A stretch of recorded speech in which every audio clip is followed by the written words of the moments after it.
Iran benar-benar tak beri ampun Israel, di mana di serangan ke-6 Iran ke Israel semakin menggila dan semakin tak bisa dibendung. Di mana di serangan ke-5 Iran menghancurkan 3 kota Israel. Namun di serangan ke-6 Iran tak lagi hancurkan kota-kota di Israel. Tetapi saat ini rudal Iran hancurkan industri terbesar Israel, yaitu minyak dan gas bumi yang berada di ladang gas Tamar dan Leviathan di lepas pantai Mediterania, yang merupakan sumber penghasilan terbesar Israel harus hancur karena serangan balasan rudal Iran.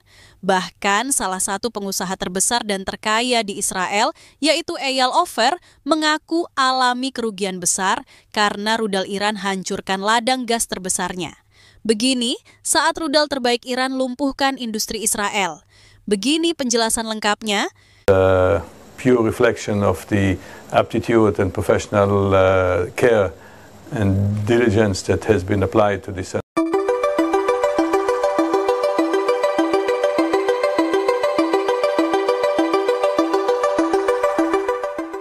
Ketegangan antara Iran dan Israel kini telah mencapai titik klimaks baru yang belum pernah terjadi sebelumnya.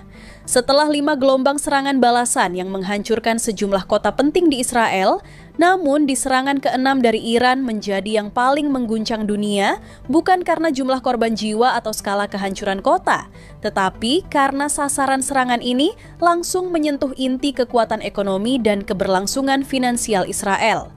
Kali ini, media Iran, yaitu Teheran, mengalihkan fokus militernya secara strategis, tidak lagi menyasar wilayah permukiman sipil atau pusat-pusat kota, tetapi menghancurkan sektor energi dan industri terbesar milik Israel, termasuk ladang gas alam dan minyak bumi Leviathan, Tamar, Karish, serta pusat industri berlian dan teknologi tinggi di Ramat Gan. Dalam pernyataan resmi yang dikeluarkan oleh Kementerian Pertahanan Iran, serangan balasan ke-6 ini adalah bentuk dari respons strategis yang diarahkan pada tulang punggung ekonomi musuh. 3 rudal jarak jauh canggih, Emad, Gadr, dan Khaybar Shekan, diluncurkan dari pangkalan rahasia di Provinsi Khuzestan, menyusuri udara Laut Mediterania dan menghantam infrastruktur vital Israel di sektor energi yang selama ini dilindungi secara ketat oleh sistem pertahanan udara Iron Dome dan David's Sling. Namun untuk pertama kalinya sejak konflik meningkat, sistem pertahanan tersebut tampak tak mampu mengantisipasi kecanggihan rudal-rudal baru buatan Iran. Ketiganya menghantam titik-titik utama ladang gas dan minyak bumi di Leviathan dan Tamar, menyebabkan ledakan masif dan kebakaran yang tak kunjung padam selama lebih dari 16 jam. Serangan ini bukan hanya simbol kekuatan militer Iran, tapi pesan yang jelas. Iran ingin menghentikan mesin ekonomi Israel kapan?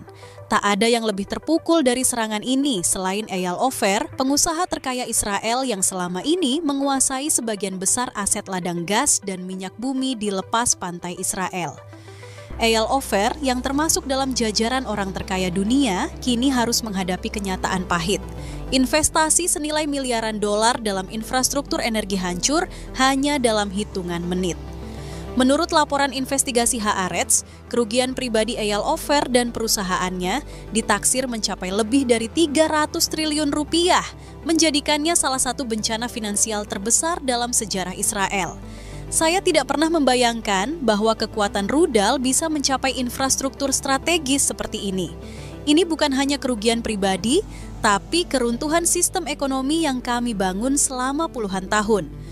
Ladang gas dan minyak bumi di Leviathan yang terletak sekitar 130 km di lepas pantai Haifa adalah sumber utama gas alam Israel.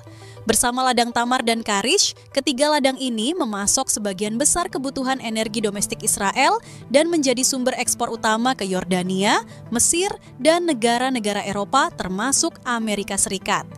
Kini, seluruh sistem ekstraksi, kompresi, dan pengolahan gas di Leviathan dilaporkan rusak berat.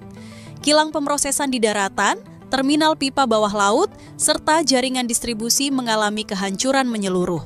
Pemerintah Israel terpaksa menutup seluruh kegiatan produksi dan mengevakuasi para teknisi serta pekerja dari kawasan industri energi. Bahkan, Panglima Angkatan Laut Israel, Aluf David Sa'ar Salama, tak menutupi keterkejutannya. Dalam pernyataan resmi yang disiarkan di kanal militer, ia menyebut serangan ke-6 Iran ini sebagai bentuk perang non-konvensional yang menyasar sistem napas ekonomi negara. Kami fokus pada pertahanan kota dan militer, sementara Iran bergerak di luar dugaan kami. Ini bukan hanya serangan, ini operasi pemutusan nadi ekonomi nasional. Serangan balasan Iran tidak berhenti di sektor energi. Beberapa jam setelah rudal pertama menghancurkan ladang gas, sejumlah drone tempur dan roket jarak menengah dikabarkan menyerang kawasan Ramat Gan, pusat industri berlian dan teknologi tinggi Israel. Ramat Gan adalah rumah bagi bursa berlian Israel, Israel Diamond Exchange, salah satu pusat perdagangan berlian terbesar di dunia. Selain menjadi simbol kemewahan, industri berlian di Israel juga menyumbang miliaran dolar dalam ekspor tahunan. Fasilitas pemolesan berlian dan pabrik pemotongan di kawasan ini menjadi sasaran langsung, dengan sejumlah fasilitas dilaporkan rusak parah akibat ledakan. Selain berlian, kawasan ini juga merupakan jantung industri teknologi tinggi Israel, termasuk manufaktur drone, perangkat lunak cyber, hingga startup kecerdasan buatan. Beberapa fasilitas strategis kini berada dalam kondisi siaga penuh setelah Iran mengisyaratkan bahwa target mereka selanjutnya adalah industri teknologi dan pertahanan digital Israel. Tak butuh waktu lama, serangan ke-6 ini mengundang gelombang kepanikan di masyarakat dan pemerintahan Israel. Jika ladang gas kita bisa dihancurkan, industri teknologi kita bisa dilumpuhkan, maka ini bukan sekadar perang. Ini adalah awal dari kehancuran negara Israel. Bursa saham Tel Aviv dilaporkan anjlok lebih dari 20% dalam sehari. Investor global mulai menarik modal, dan tekanan internasional atas ketegangan yang meningkat membuat nilai tukar shekel melemah drastis terhadap dolar dan euro. Serangan balasan ke-6 Iran adalah bukti nyata bahwa medan perang kini tak lagi hanya di darat atau udara, tapi juga di sektor ekonomi dan infrastruktur strategis. Iran telah membuktikan bahwa mereka tidak hanya memiliki kekuatan militer, tetapi juga kemampuan intelijen dan strategi ekonomi yang presisi.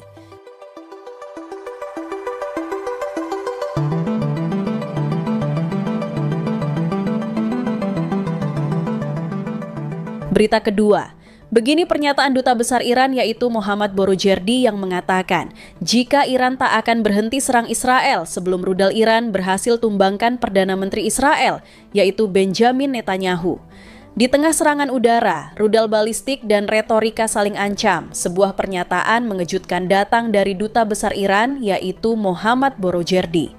Ia tidak hanya mengutuk Israel, tetapi secara terbuka menyerukan pembunuhan terhadap Perdana Menteri Israel Benjamin Netanyahu sebagai syarat mutlak bagi berakhirnya konflik berdarah ini. Dalam pidato resmi di kantor kedutaan Iran, Mohammad Borojerdi dengan lantang menyatakan bahwa Iran tidak akan mundur satu langkah pun dalam perang melawan Israel. Selama Netanyahu masih hidup, perang ini akan terus menyala. Kami tidak datang untuk bernegosiasi. Kami datang untuk menghapus akar kejahatan. Rudal kami tidak hanya ditujukan pada tanah, tapi pada simbol keangkuhan Zionis, yakni Netanyahu sendiri. Pernyataan ini bukan hanya mencerminkan amarah pribadi seorang diplomat, tetapi juga merefleksikan keteguhan Iran secara nasional dalam menghadapi agresi Israel dan sekutu-sekutunya. Pernyataan Duta Besar Iran yaitu Mohammad Borojerdi tidak lahir dari kekosongan. Ia menanggapi ucapan mengerikan dari Benjamin Netanyahu yang sebelumnya mengatakan bahwa perang Iran-Israel hanya akan berakhir jika pemimpin tertinggi Iran, Ayatollah Ali Khamenei, terbunuh.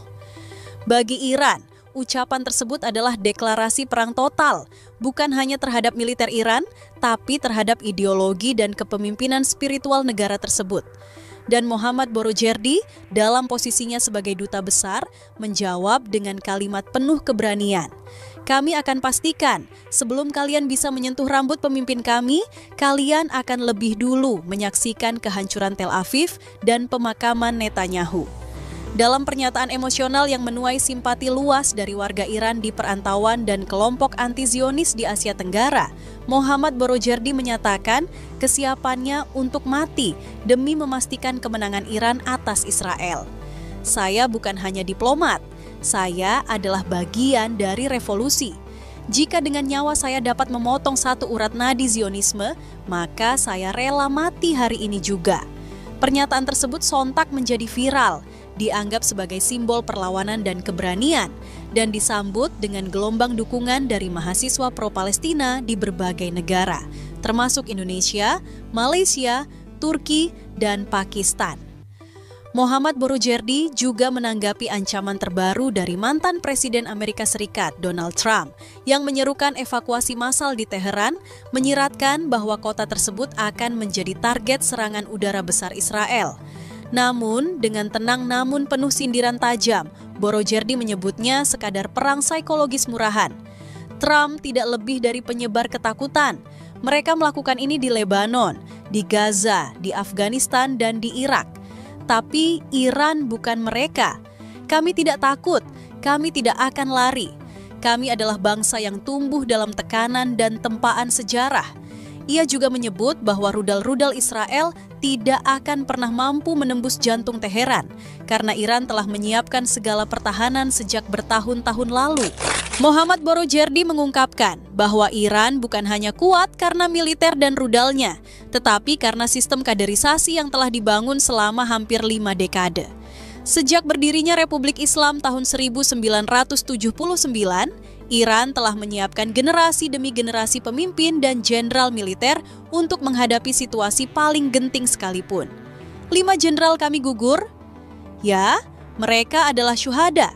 Tapi untuk setiap 1 jenderal yang gugur, kami punya 10 yang siap menggantikan. Pemimpin tertinggi Iran yaitu Ali Khamenei sudah menunjuk pengganti dalam waktu kurang dari 48 jam. Tak ada kekosongan, tak ada kekacauan. Ini adalah sistem yang tidak bisa dihancurkan oleh rudal manapun. Duta Besar Iran Mohammad Borojerdi menyebut penggantian cepat beberapa nama penting pasca serangan Israel. Muhammad Pakpur menggantikan Hossein Salami sebagai Komandan IRGC. Abdul Rahim Mousavi menggantikan Muhammad Bagheri. Dan meskipun Ali Shadmani sempat ditunjuk menggantikan Golami Rashid, ia pun gugur beberapa jam kemudian akibat serangan lanjutan Israel. Dalam penutup pidatonya, Mohammad Borojerdi memperingatkan dunia bahwa Iran tidak sedang bertarung untuk kesepakatan jangka pendek. Perang ini, menurutnya, adalah perjuangan panjang untuk menghapus satu entitas yang disebut sebagai sumber kehancuran kawasan. Jangan kira ini hanya urusan Iran dan Israel. Ini adalah perjuangan global. Kami membawa suara anak-anak Gaza, jeritan pengungsi Lebanon, dan air mata keluarga di Quds.